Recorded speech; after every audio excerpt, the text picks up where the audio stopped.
ఇవ్వండి పుస్తకాలు. ఏ ఊరండి మీది? రత్నాచరవా? ఏం చేస్తారు మీరు? ఆటో డ్రైవరా? అంటే ఈ మధ్య విజయదశమికి 3 రోజుల క్రితం ఏమో ఆటోకి 15,000 అని వేసారు. మీకు వచ్చినాయండి? ఎప్పుడు వచ్చినాయి మీకు? శనివారం వచ్చినాయి. శనివారం వచ్చినాయి. ఎప్పుడు, ఏ రోజు శనివారం అంటే? 4వ తారీఖున. 4వ తారీఖున విజయదశమి 4వ తారీఖు వచ్చినాయి. అంటే ఆ రోజు పండగ వాతావరణం ఉంది ఆంధ్రప్రదేశ్ మొత్తం. అందుకే ఆటో వాళ్ళందరికీ 15,000 వేసారు కదా. అయితే ఈ పుస్తకాలు ఎవరికండి? మా పిల్లలకి. ఏ పిల్లలకా? ఎక్కడ చదువుతున్నారు వాళ్ళు? ప్రైవేట్ స్కూల్, ఎమ్మెల్యే స్కూల్ చదువుతున్నారా? తల్లికి 100 డబ్బులు పడ్డాయి పిల్లలకి?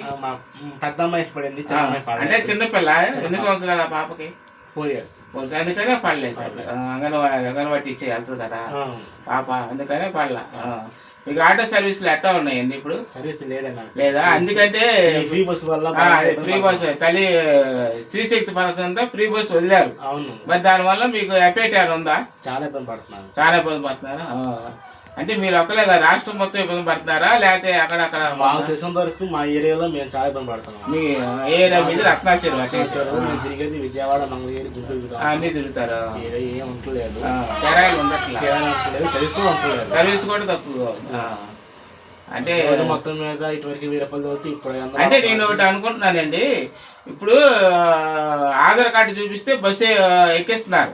సపోజ్ వీళ్ళు కోటేశ్వరులు కూడా ఉంటారు. అవును, చాలా మంది కోటేశ్వరులు ఉంటారు, పెద్ద వ్యాపారస్తులు ఉంటారు.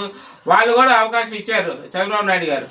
అదే నా ఉద్దేశం ఏంటంటే, బియ్యం కార్డు ఉన్న వాళ్ళకి అవకాశం ఇస్తే ఈ ఫ్రీ బస్సు సౌకర్యానికి న్యాయం జరిగిద్దని నేను అనుకుంటున్నా. బియ్యం కార్డు కావాలి కానీ స్కూల్ పిల్లలకి, అర్హత దాటిన పిల్లలకి, పెద్దవాళ్ళకి ఇస్తే చాలు. అది ఆల్రెడీ ఉందండి, అది ఆ స్కీమ్ ఉంది. లేదండి, అది ఫ్రీ బస్సు మీరు స్కూల్ పిల్లలు పెట్టండి. చదువుకున్న పిల్లలు, కాలేజీ పిల్లలు పెట్టేసి పెద్దవాళ్ళకి అర్హత దాటిన వాళ్ళకి పెడితే వాళ్ళ ఉపయోగం కానీ మధ్యలో తిరిగే వాళ్ళకి ఉపయోగం. అదే అంటే పేదోళ్ళు చాలా మంది ఉన్నారు. అంటే ఇప్పుడు బియ్యం కార్డు తీసుకునే వాళ్ళు పేదోళ్ళు ఉంటారు కదా, వాళ్ళు కూడా ఇవ్వచ్చు, తప్పేం లేదు. కాకపోతే మీకు ఈ స్త్రీశక్తి పథకం వల్ల మీకు కిరాయిలు ఉన్నట్లు ఇబ్బంది పడుతున్నారు. అలాగే అండి, థ్యాంక్స్ అండి. అట్లయితే మీ అభిప్రాయాలు మాకు తెలియజేసినందుకు థ్యాంక్స్.